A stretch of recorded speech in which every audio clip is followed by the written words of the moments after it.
Good morning, good afternoon, good evening, people of God, depending on whatever the time is when you're listening to this. And I want to apologize for the delay. Thing is, there's been a lot of reasons why I've not recorded or put out any new content in a while, and that's because after having that group session with the Whiskey and Davido argument, it was really easy for me to, talk with other people on the podcast, and then coming back to myself and doing the recording alone, I just found it difficult. I started a couple of recordings and just ended and deleted them because I just couldn't, move on with it. I felt like I was flopping it too much.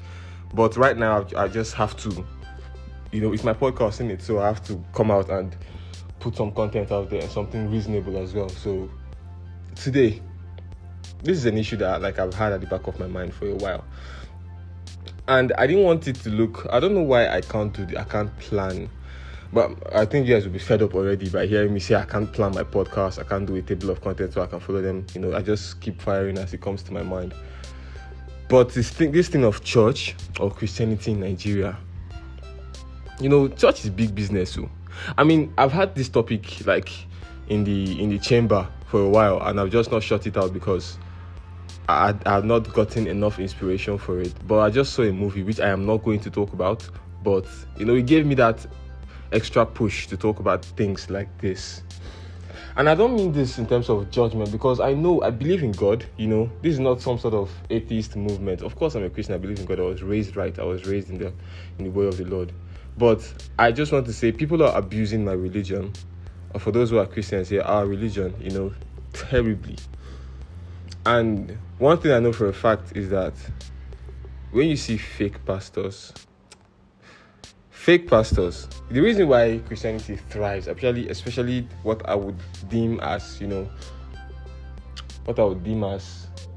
let's say fake Christianity, something like that, what I would see as the derivative of the actual thing in this religion.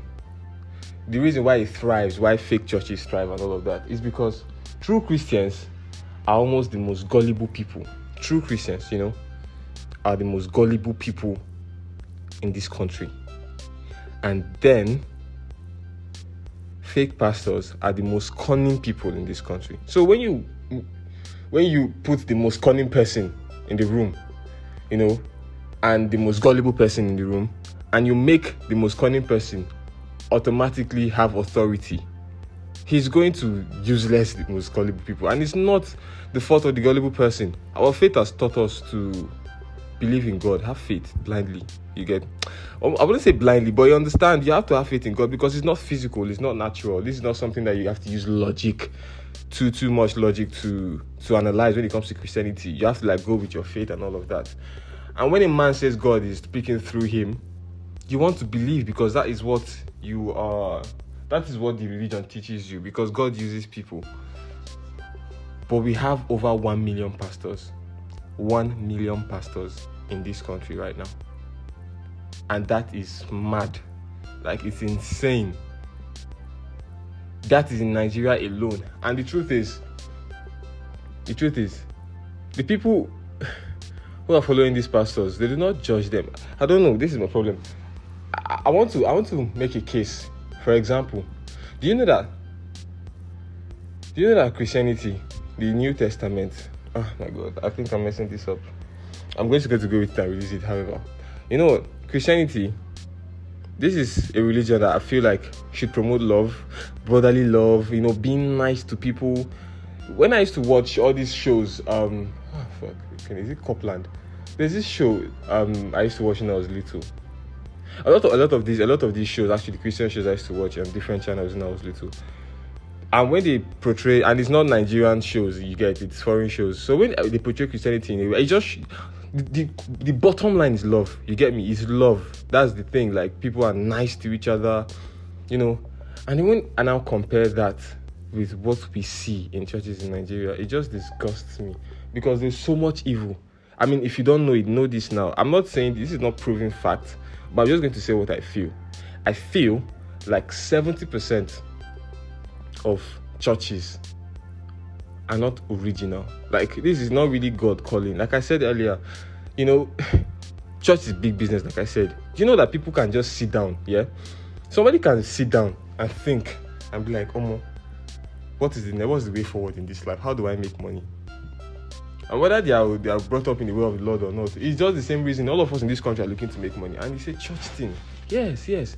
And they will justify it in their mind that they are doing the word of God, they are doing the work of God, they are bringing people to God. But the intent is not to save people. Saving people is just like the bonus that you feel like, okay, at least as I'm using God's name to hustle money, at least I'm bringing people to his house now. So, one cancels out the other. That is the mindset a lot of churches in this country today have. That is the mindset that birthed a lot of churches that we are seeing in this country right now. And there's the more sinister part of people who actually get powers from the devil to do stuff. I'm not trying to discourage anybody from Christianity. I just want everybody. Okay, let me say the essence of this podcast is for people to just look within themselves only. All right, look at God and try to refer to your Bible. Honestly, if you would refer to your Bible a lot, even if you have a question about Christianity, about how somebody is living his life, or about how certain things should be done, and you Google stuff, all right? You Google what the Bible says about this certain thing, you get your answer there. All right, that's the word of God, and you interpret it in a way that you know is right, and you get your answer. You don't have to listen to a pastor. I was having this conversation with somebody about listening to pastors. I told her a pastor would not tell me who I'm going to get married to. Like when they say, I think it was my elder sister. I say, I believe in God, you understand? But then I cannot say I want to marry this lady. Then I take her to my pastor, and then my pastor will look at her and say, but God said this is not the woman for you. That's not going to happen in my life, all right? I'm not going to listen to that kind of thing. I feel like if I'm about to make a decision or step in my life, and I have access to God, that is why Jesus Christ died on the cross, isn't it? So that we can have access to God directly. So if, at the end of the day, I'm about to get married to somebody and I want to make that decision and I need spiritual guidance, I would ask God, please, give me, if I'm not supposed to marry this person, give me a sign. A lot of us do it. Sometimes it's not even God we ask. We just tell the universe, just show me a sign if it is not supposed to happen. So even if it's somebody that has been good to me, I've been happy with this person all through the years, and it's time to finally settle down, and I ask for a sign if this is not supposed to work out, a sign will come. It's either maybe I catch the person doing something, or I just have a big issue with that person at that point. It might not be big enough, but I might not take that as the sign I was looking for, And I think God can speak to every single person. And so there's this gullibility that I talked about, where there's pastors. I'm not saying this is not true. There might be cases where it's actually the truth. But where there's pastors telling people that this is their new car, God said they should show it to the church, Or the pastor will meet a member that has money and tell the member that God said I should tell you that this is what you should do, for this church. You're the one that's supposed to lay the foundation, and stuff like that. I just feel a lot of them are just manipulations. A lot of them is not God anything. I'm being honest. And this is for individual pastors and pastors who are working under ministries that are fully established, like ministries whose names you know. Now I'm going to say some things here also that have my personal experiences and things that I've heard. All right. So, we do believe that pastors lie on the altar just to get you. The truth is people who come to do. I'm going to get back to this pastor's lying thing. I just say people who do pastoring, people who are pastors, you have to have the talent. But some people who are orators, there's a talent you have of being an orator, being able to speak and have people listen to you and inspire them. For example, my father is a person that if he speaks in public, even I as his son, I'm so inspired by watching him talk, And I see people around me. Whenever my father speaks in a public place, it's inspiring. Like people listen to him. People are. They get him, you get. And I feel like I have that a little bit, but people try to say I have persuasion instead, like I have that, I don't know, talent for persuasion or something. But that kind of thing, he's very appealing when he speaks to a crowd.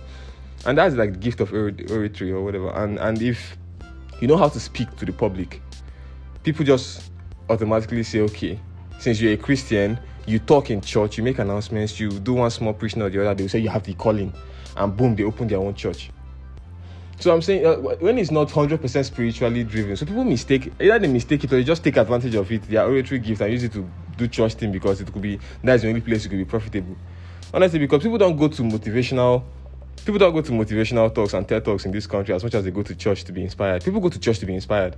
And if you have that gift of inspiring people with your voice and the way you speak, and you start holding TED talks, and people will not come and they will not pay.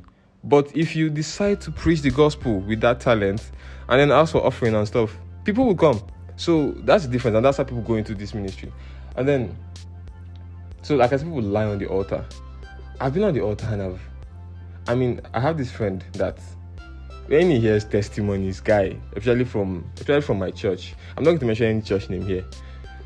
When I tell him about testimony, like when we were in uni, if I tell him about testimonies, that they will say this person have not been sick. She said she has not been sick for like 5 years. She has not even taken Panadol, and he will say it's a lie. He'll say which kind of thing is that. And he will yell out loud, like really strange testimonies. Like I was the only, we had an accident. The car somersaulted 17 times. I was the only one that survived. I came out no scratch. Or genotype was like this. It changed to like stuff like that. These are real things. They happen. They happen. But then people make stuff up, so that the congregation can be more believing in the church. A pastor can be, preaching his sermon, and then one fine story can just come into his head. It might not be true, but he will say, in our former branch, or I was speaking with a man one day, and this, and just tell the story. Those stories will be lies. There's a lot of people, pastors, even the ones that in your church, they do. I'm not saying everybody does it, but I'm saying it happens. You get me? It happens. They will tell a story, and it's a lie. All right, it's a story. It's trying to help you understand their point, but they don't say it hypothetically. They say it as if it happened, and that's lying on the altar, whether you like it or not. It's a lie. People are going to believe that to be true, and make their judgments about your church with that being true in their mind, not that it is fiction or that you made it up. And then people come again and give testimonies just so that the congregation also will be riled up in a way. Testimonies are not true. I know of a certain church or some churches who actually do this. They have this policy. The elite in the world right now. The elite, what they do is that they've figured out a way to, navigate human beings like robots. They know what humans react to. They know what we don't react to. They know how to sway a crowd one way or the other. The internet right now is controlled. There are things they won't let you see in the internet. There are things they will let you see in the internet. There's algorithm, There's a way in your phone right now. The things you watch more, the things you like more, those are the things that they bring more for you in your feed. That's how it works. That's how life is now, And it's used in every institution. So in church, for example, people can... Oh my God, I just zoned out. In church, for example, if somebody dies in the church, I've been in a congregation where the assistant pastor, like the assistant resident pastor in the church, died. They didn't announce it in church. Members die, like in the church. Like if a member dies, they don't announce it in the church. It's not announced because they don't want that kind of news out there. But if something good happens, they make a big deal out of it. You can give a testimony to the pastor in his office. He will come and preach about it and cast it outside. You can give a testimony on the church altar, but during first service they'll talk about that testimony if it's a huge one. So the kind of information they filter out, they don't let you see the balance that bad things happen too and also good things happen. In the church as well. Now this is not even with pastors. In the church as well, evil things happen. A few weeks ago I was complaining about me being an usher. I went to the church and they told me I can't serve because of my hairstyle. In the same church where I've seen controversies happen. My dad is a deep member of the church, and he sees things that he will tell me in this life. Just focus on yourself, and try to interpret the Bible and follow God by yourself, because we just need the assembly of God to be inspired. We need the fellowship of other Christians to be inspired. But the institution of church, if you follow it blindly, you'll get lost. That's how he explained it to me.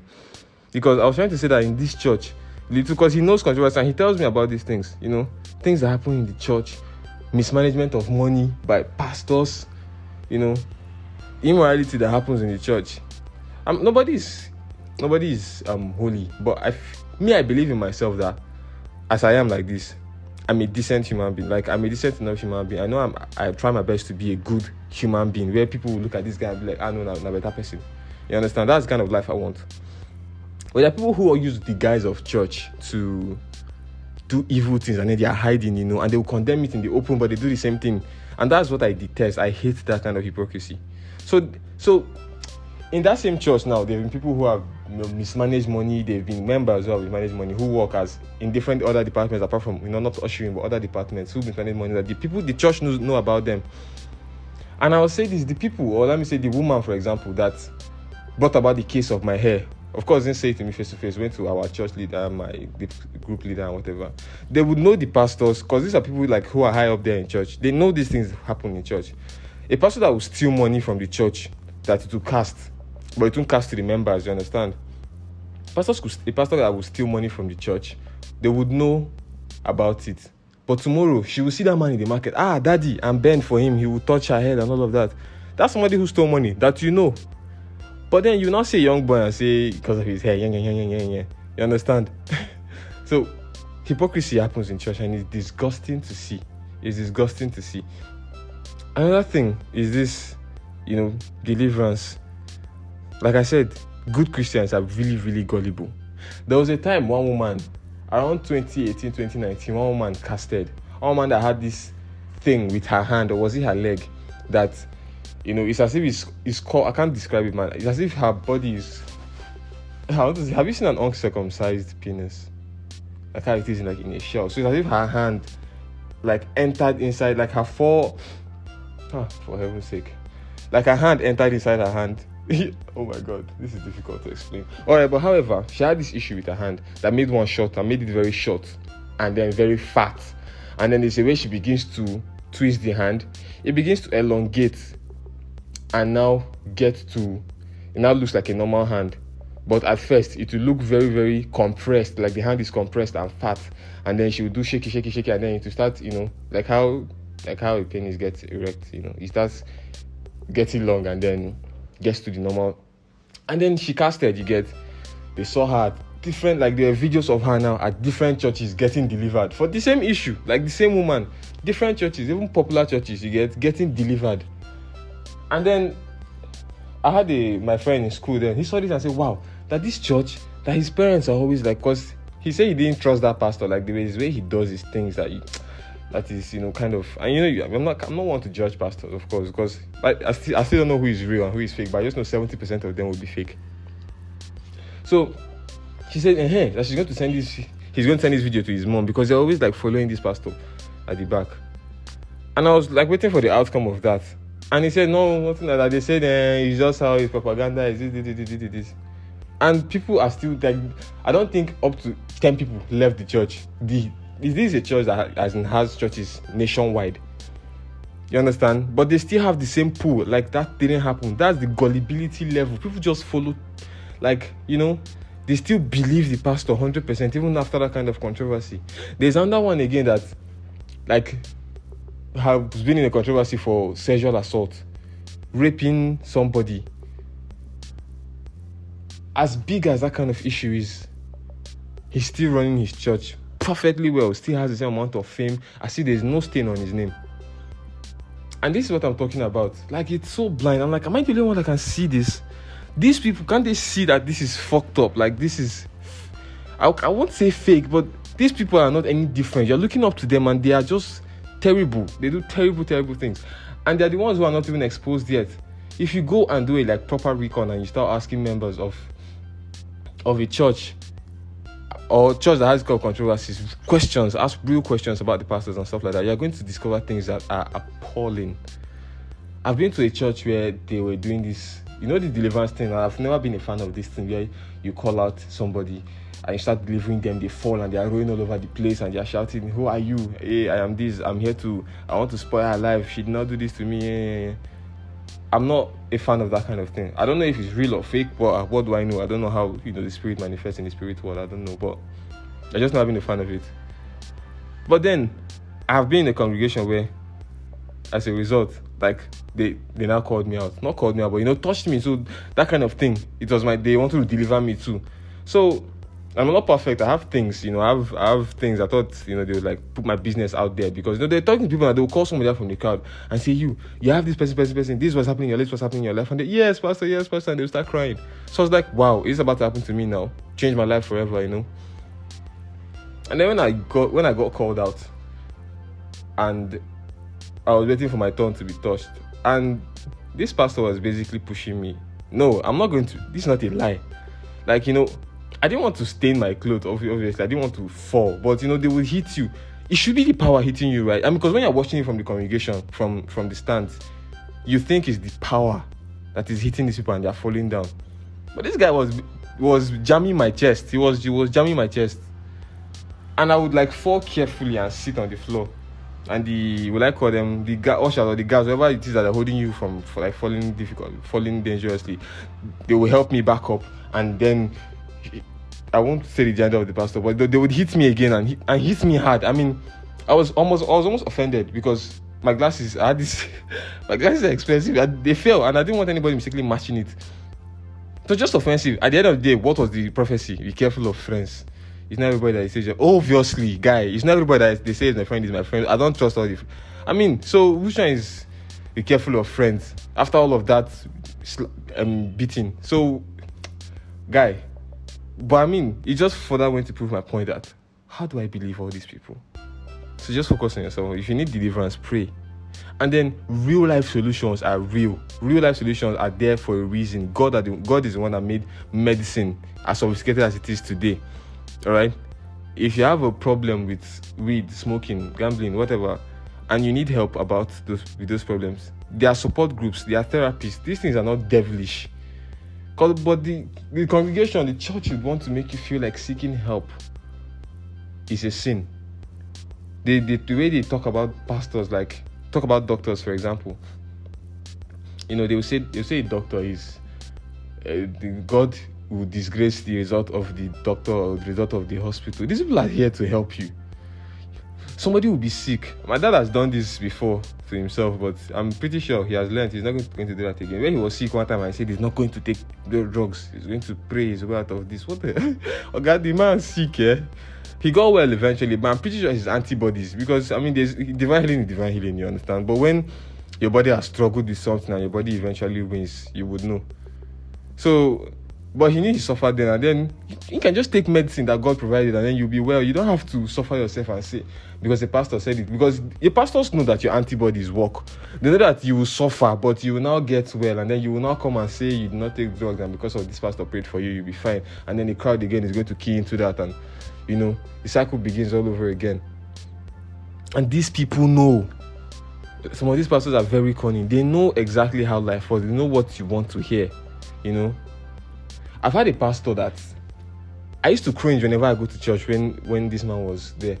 He's always about money. But I feel like, commissions and churches send pastors to certain areas for certain purposes. Say, this pastor, this is his expertise. Send him to this church. I think this church is ready for this kind of person right now. And so his own was money. He said something about, the general overseer of the commission. He said something about that. He has the man's account number. But, sometimes he just stays and he will just bless Papa. You understand? He will just stay and he will just, send money to Papa. But he's not going to give us, they are going to abuse it. I was like, how can somebody say this kind of thing? We talk about love in church and brotherly, blah, blah, blah. I'd rather give my money to God knows. My offering is, it depends on what I can find, but I don't go out of my way to give large offerings just because I can. All right? My giving is to people like strangers. I was talking to one of my guys, Jaif, one of the guys that I had this argument in last podcast with. I told him there's this kind of rush or high I get from giving total strangers money. Like tipping people where you go to buy stuff and stuff. There's this high, guy. There's this high you get. Like, there's this joy I feel. So, I don't feel that joy when I give my offering in church. It doesn't come to me. So, why would I do that? Because I know that this church, they usually like, it's to build the house of God, it's to build churches, it's to buy, band or chairs or whatever. But I would rather touch a life directly, because that's what I think God would want to do. Church will close, for example. There is old women walking under the sun to their houses. People who came to your church to listen to you and give offering and dance. And then the pastor is in his air conditioned Jeep. People who are going the same way with him. I've not been to a church in my life for once in this country where there is a pastor after closing time. It happens in this country, of course. There are people who do that, but I've not seen, to show how rarely it happens, where the pastor will now carry as many members as he can who are going the same way with him and try to drop them off at home, because that's what love is. It doesn't happen. We have seen it. All right? The pastor can have 2-3 cars. They are all going home at once and they are parking at home. when you can like come back to church, help people out. There are people who don't have transport to church, especially students, they walk to church, especially like students who are really cocoa students who don't have money. All these students that are doing church thing, they're always broke. I'm not trying to dig anybody out, but I'm saying it's what it is. They don't really have money. They always have, testimonies of how they were lacking money. They couldn't pay school fees. They couldn't pay this thing. They couldn't buy this handout, and then God came through for them. Because they're almost always broke, and then it's hand to mouth. People who are serving God, and then the pastors who they are following back to back will really dash them money, really give them transport, really drop them off. But yeah, and then the stupidity that comes with them sometimes is that they would not pray, and I've seen this happen. They would not pray, and they would not read Torah, and they would pray into exam and fail, and do it over and over again. Do you understand? And they're expecting one big miracle at the end of the day.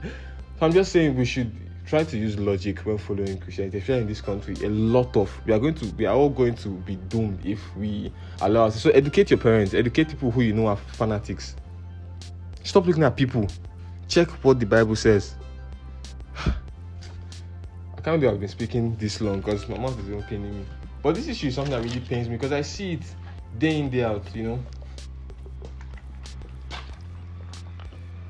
I see it day in, day out. Like it happens when I've also heard a story, where somebody, they say somebody was talking to a prophet about our family.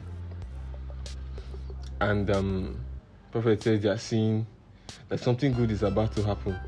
But they are seeing like bush, dark thing behind.